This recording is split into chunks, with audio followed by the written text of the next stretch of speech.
May 26, 1944, near Fiume, Yugoslavia, a ditch beside a rural road. Christian Wirth lies bleeding from multiple gunshot wounds, abandoned by his fleeing SS comrades. The Yugoslav partisans who ambushed his convoy have moved on, leaving him to die slowly in the dirt. For hours, witnesses estimated between 3 and 5 hours, he bleeds out, unable to move, watching the sky darken as his life drains away. This is not a quick death. This is not merciful.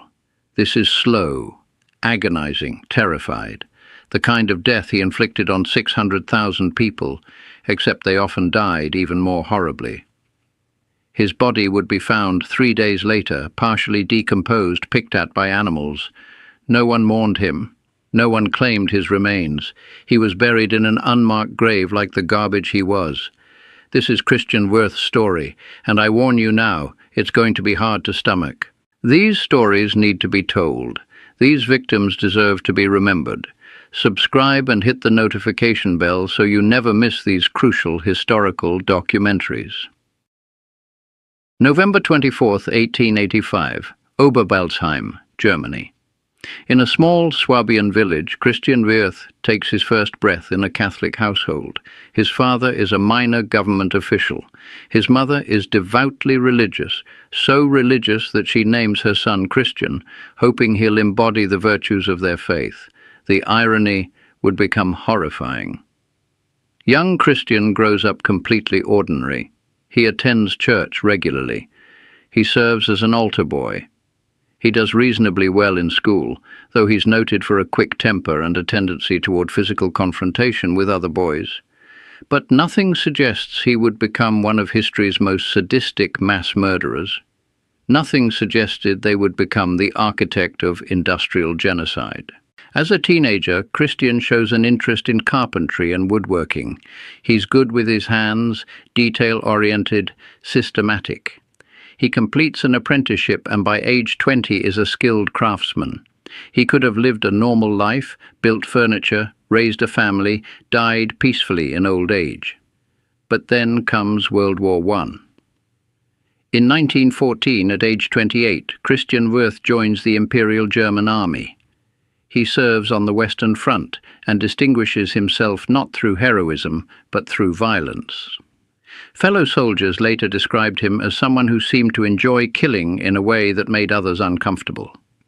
While most men killed out of duty or fear, Wirth appeared to relish it. He survives the war and returns to a humiliated, economically devastated Germany. The Treaty of Versailles has stripped Germany of territory, imposed crushing reparations, and left millions unemployed. Wirth finds work as a police officer in Stuttgart, but the economic chaos and national humiliation gnaw at him.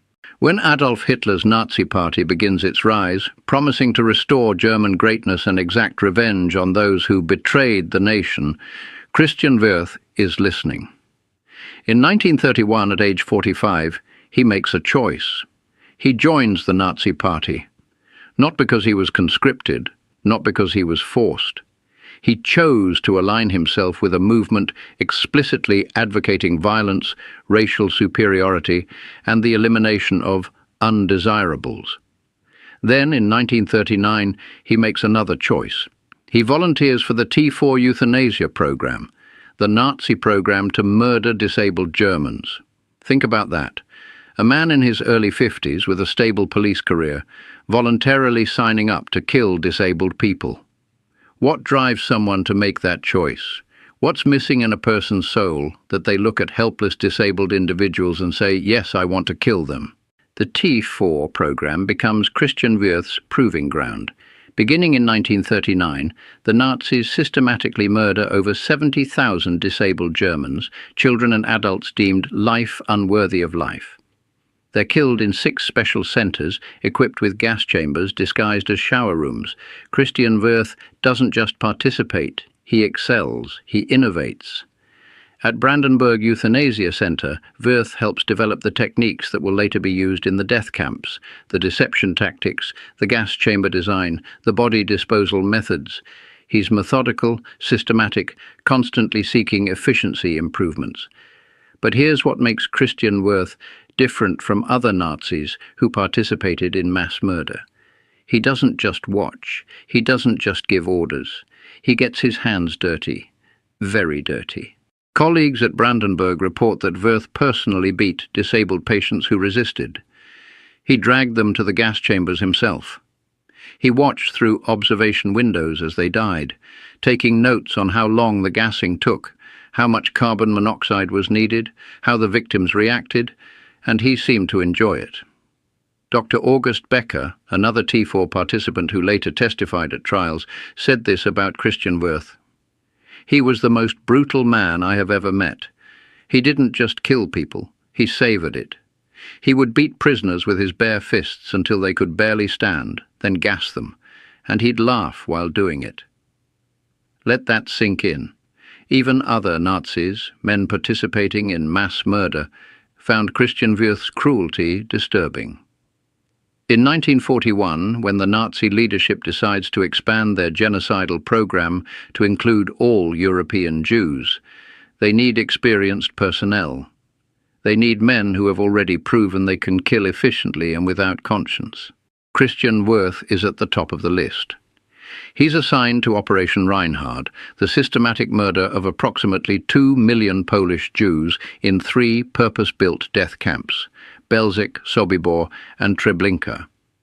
Christian Wirth becomes the first commandant of Belzec and later the inspector of all 3 camps. For the first time in their life, Christian Wirth had real power, absolute unchecked power over hundreds of thousands of helpless human beings. And what he did with that power would earn him the nickname the Savage Christian, even among his fellow SS officers. Before we get to Belzec, we need to talk about Christian Wirth's most infamous innovation, the mobile gas van. In late 1939 and early 1940, the T4 program used fixed gas chambers in euthanasia centers, but this had logistical problems. You had to transport victims to the killing sites. Christian Wirth had a better idea: bring the killing to the victims. He developed a system using specially modified trucks. The exhaust pipe was rerouted to pump carbon monoxide directly into a sealed cargo compartment. Victims would be loaded into the back, the doors sealed, and the driver would idle the engine or drive around until everyone inside was dead. Efficient, mobile, horrifying. These gas vans were used extensively in the East before the fixed gas chambers at death camps became operational. Tens of thousands of people, Jews, Roma, Soviet POWs, disabled individuals, were murdered in these mobile death chambers, and Christian Wirth personally oversaw the testing. Survivor testimony and SS documents reveal that he insisted on being present for the first trials, watching through small windows as the victims realized what was happening, as they panicked, as they clawed at the walls, as they slowly suffocated. He took notes. He made suggestions for improvements. He calculated capacity, how many people could be packed inside, how long the engine needed to run, how to dispose of the bodies efficiently. This wasn't an accident. This was deliberate innovation in the technology of mass murder. In March 1942, Belzec death camp becomes operational under Christian Wirth's command. Unlike concentration camps, which combined forced labor with killing, Belzec has only one purpose: murder. It's a factory designed for industrial-scale genocide. The system is diabolical in its efficiency. Trains arrive directly at the camp. Jewish families, men, women, children, are told they're being resettled and must shower for delousing. They're ordered to strip naked and hand over all valuables. Then they're driven through a narrow fenced corridor, the tube, directly into gas chambers disguised as shower rooms. The doors seal. Engine exhaust pumps carbon monoxide into the chambers. Death takes 15 to 30 minutes. Bodies are removed, searched for hidden valuables, then burned or buried in mass graves. The entire process, from train arrival to body disposal, takes about 2 hours. Christian Wirth personally designed much of this system. He's proud of it. He gives tours to other SS officers, explaining the deception techniques, the efficiency improvements, the capacity calculations. But here's where Christian Wirth reveals himself as something beyond a mere cog in the machine of genocide. He doesn't just oversee the killing from an office, he's physically present, actively participating in the brutality. SS officer Josef Oberhauser, who served under Wirth at Belzec, testified after the war about his commandant's behavior. His testimony is chilling. Wirth would be at the arrival ramp when transports came in. He wouldn't just give orders, he'd personally beat anyone who moved too slowly or showed fear. He carried a whip and used it constantly, but worse than that, he would use his fists. I saw him beat men to death with his bare hands multiple times. He seemed to prefer it to shooting them. Rudolf Raeder, one of only 2 known survivors of Belzec, provided even more disturbing testimony. He described watching Christian Wirth select a Jewish man named Samuel from a transport for no apparent reason beyond random cruelty. Wirth ordered Samuel, a 40-year-old teacher from Warsaw, to strip naked. Then Wirth beat him for 30 minutes straight. Not with a weapon, with his fists and boots. He broke Samuel's nose, shattered his jaw, fractured his ribs. He kicked him in the genitals repeatedly. He stomped on his hands, breaking fingers. The entire time Wirth was shouting and cursing, his face red with exertion and rage. Other SS officers stood watching, uncomfortable, uncertain what to do as their commandant essentially tortured a man to death in front of hundreds of terrified prisoners. When Samuel finally stopped moving, Wirth was barely winded. He straightened his uniform, wiped blood from his hands, and calmly ordered the remaining prisoners to move faster toward the gas chambers. This wasn't an isolated incident. Multiple witnesses testified to watching Christian Wirth personally beat prisoners to death. Rudolf Raeder estimated he saw Wirth kill at least 20 people this way, and that was just what he personally witnessed in a few months. Think about that. The commandant of a death camp, responsible for organizing the murder of thousands of people per day, would stop his work to personally beat individual prisoners to death with his bare hands. Not because it was necessary, not because they had violated camp rules, simply because he enjoyed it. The treatment of women and children at Belzec under Christian Wirth's command was particularly monstrous. Standard procedure at death camps was that women and children went to the gas chambers immediately upon arrival. They had no labor value. But Christian Wirth added his own sadistic refinements. He insisted on personally supervising the undressing area where women were forced to strip naked before entering the gas chambers. Multiple witnesses testified that he would walk among the naked women, making crude comments, touching them, selecting particularly attractive women for special attention. Zelda Metz was a 19-year-old Jewish woman from Lublin.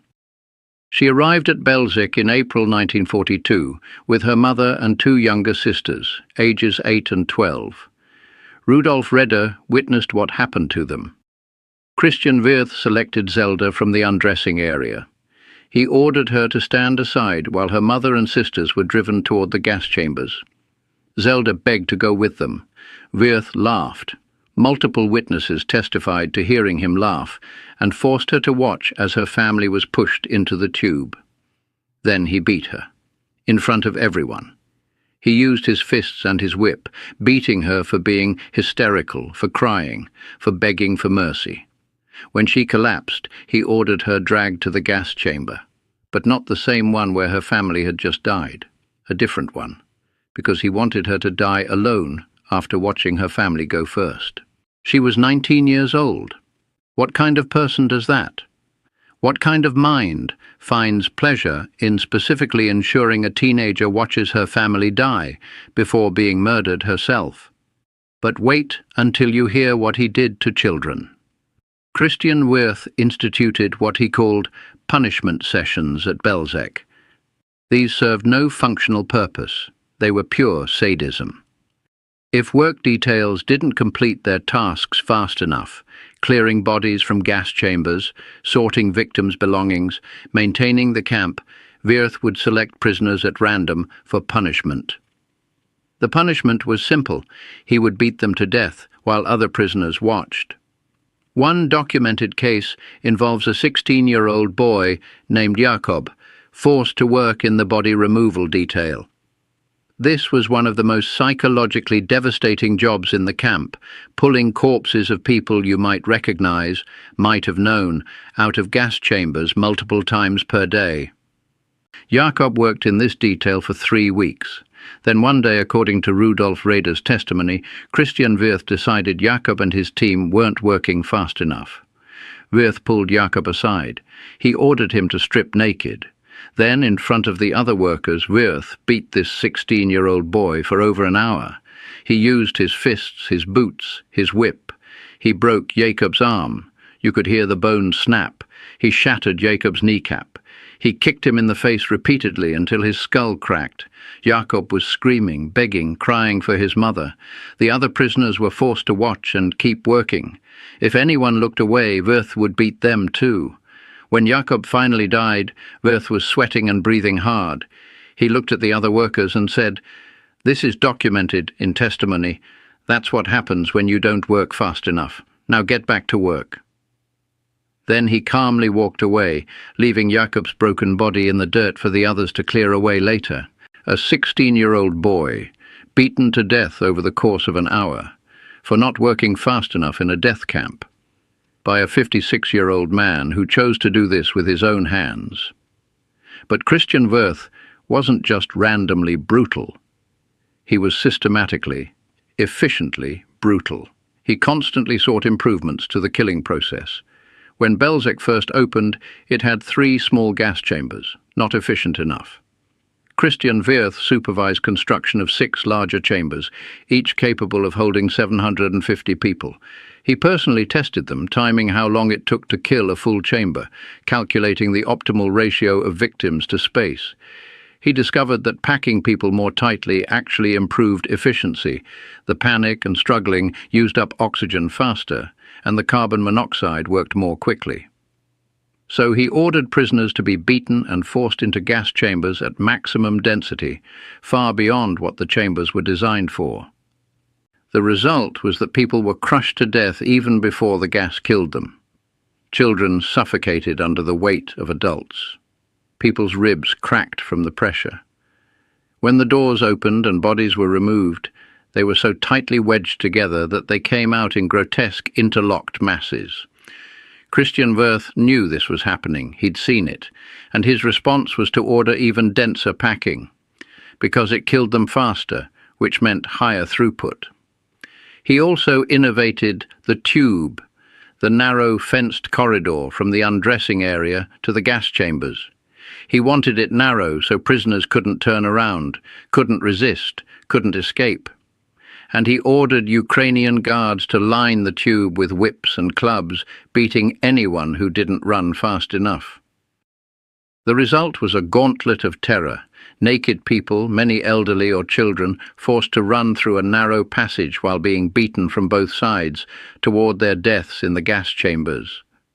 And Christian Wirth would often stand at the end of the tube at the gas chamber entrance, personally beating the last few people inside, then slamming the door and watching through the observation window as they died.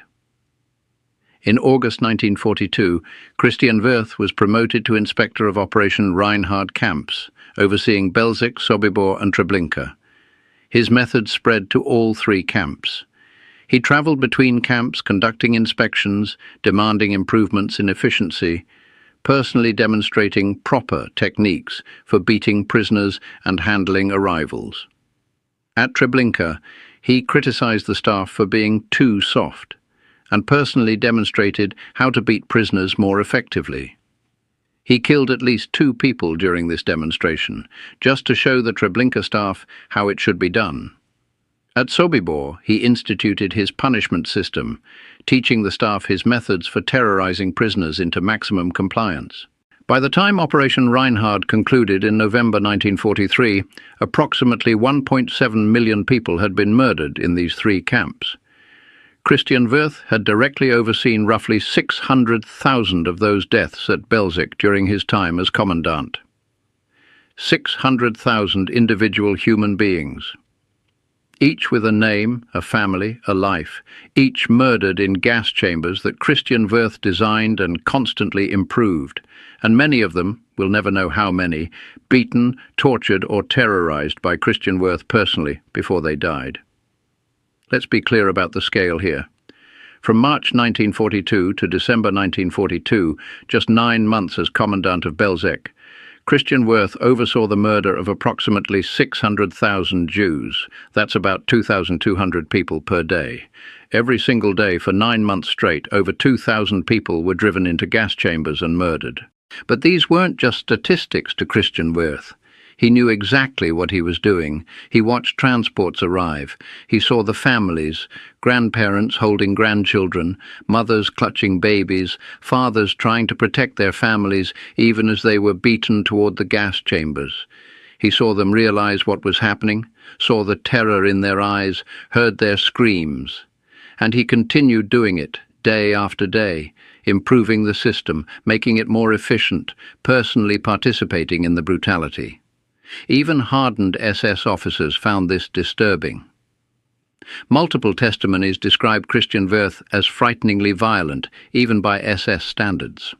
Officers who participated in mass murder found his personal involvement excessive, his enjoyment of violence unsettling, his hands-on brutality unnecessary. Think about that. Men who spent their days organizing genocide found Christian Wirth too brutal. By late 1942, Belzec had largely completed its grim mission. Most Jews from the surrounding regions had already been murdered. The camp began the process of closing down, which meant destroying evidence. Christian Wirth oversaw this too. Mass graves containing hundreds of thousands of bodies were excavated. The corpses were burned on massive pyres, bone fragments were crushed, ashes were scattered or buried, buildings were demolished, trees were planted on the site. The Nazis wanted to erase all evidence that Belzec had ever existed. But before the camp closed entirely, there were still a few thousand prisoners working in the body disposal details. Jews who had been kept alive specifically to destroy the evidence of their families' murders. Christian Wirth knew these men and women had seen everything. They could testify. They could identify him. So, in December 1942, Christian Wirth ordered their execution. Several hundred prisoners who had survived months of hell, who had buried their own families, who had done the psychologically devastating work of corpse disposal, he had them all shot and burned. He personally supervised, making sure there were no survivors, no witnesses. Then he moved on to his next assignment. Act 4. The Collapse.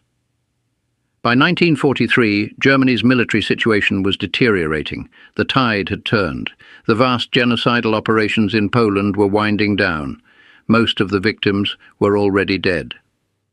Christian Wirth needed a new posting. He was sent to Trieste, Italy, where he helped establish another killing centre, the Risiera di San Saba, primarily for Italian partisans, Jews, and political prisoners. His methods went with him: beatings, terror, systematic brutality. But by spring 1944, even Trieste was becoming unsafe. Allied forces were advancing through Italy. Yugoslav partisans controlled large swaths of territory. German control was collapsing. Christian Wirth, now 58 years old, had spent nearly 5 years participating in genocide. He had personally overseen the murder of over 600,000 people. He had beaten countless individuals to death with his own hands. He had innovated killing techniques that would become templates for industrial murder. And now, for the first time, he faced consequences. On May 26, 1944, Christian Wirth was travelling by convoy near Fiume, Yugoslavia, when partisan forces ambushed them. SS policy was that officers carried cyanide capsules for suicide if capture seemed imminent. They knew what they'd done, and they knew what captured SS officers faced. But Christian Wirth didn't get the chance to use his capsule. The ambush was too sudden, too overwhelming. Gunfire erupted. His driver was killed instantly. The other vehicles scattered, abandoning him. Christian Wirth was hit multiple times, at least 3 bullets, probably more, none immediately fatal. He fell from the vehicle into a roadside ditch, and his SS comrades left him there. They fled, saving themselves, leaving their brutish commandant to die alone. Christian Wirth never faced trial. He died before capture, before justice, before he could be forced to answer for his crimes. But let's be clear, there would have been no defense. No argument of following orders could explain beating a 16-year-old to death personally. No claim of just doing my job could justify terrorizing a 19-year-old woman by making her watch her family die before murdering her. No legal excuse could cover volunteering for the T4 program, innovating mobile gas vans, and perfecting industrial genocide. Had he lived, had he faced trial, the evidence would have been overwhelming. Rudolf Ritter, one of 2 survivors of Belzec, could have testified to personally witnessing Christian Wirth beat multiple people to death.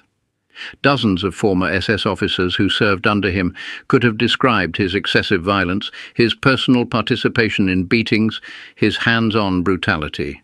Documents existed, camp records, construction plans, efficiency reports, showing Christian Wirth's systematic approach to mass murder.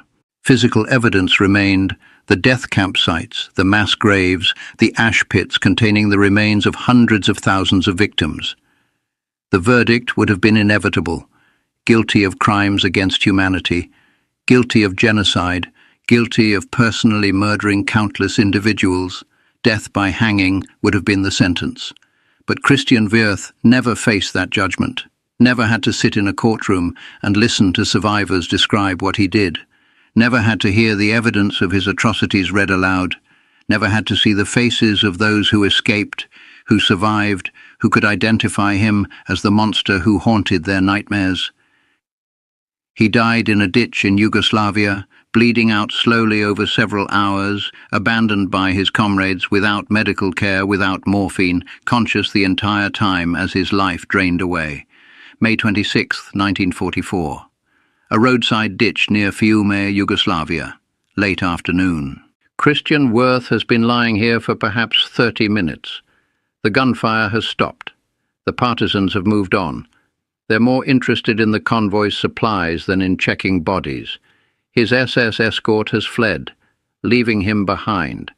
He's been shot at least 3 times.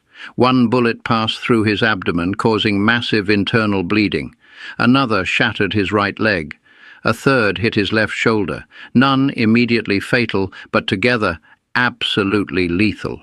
He can't move, can't call for help, can't reach his cyanide capsule in his uniform pocket. He can only lie there, bleeding as the sun moves across the sky and the pain intensifies. Does he think about his victims? Does he remember Samuel, the teacher he beat to death? Does he see Zelda's face as she begged to die with her family? Does he hear Jakob's screams? We'll never know. We know only that he bled for hours. Witnesses, Yugoslav civilians from a nearby farmhouse who discovered the bodies 3 days later, estimated from blood patterns and body decomposition that Christian Wirth lived for at least 3 hours after being shot, possibly as long as 5. 3 to 5 hours of lying in a ditch, bleeding out, in agonizing pain, completely helpless, completely alone. The temperature that day was unusually hot for May, over 80 degrees Fahrenheit. Christian Wirth would have been desperately thirsty as blood loss caused severe dehydration. He would have watched flies gather on his wounds. He would have felt his strength fading, his vision dimming, panic setting in as he realized no rescue was coming. For a man who spent 5 years exercising absolute power over helpless victims, these final hours represented complete powerlessness. He couldn't command anyone, couldn't threaten anyone, couldn't beat anyone into submission. He could only lie there dying slowly in fear and pain. By the time his heart finally stopped, sometime in the early evening, based on body temperature when found, Christian Wirth had experienced hours of suffering. Not the minutes or seconds of hanging or shooting that most executed war criminals would later receive. Hours of slow, agonizing death. His body lay in that ditch for 3 more days before discovery.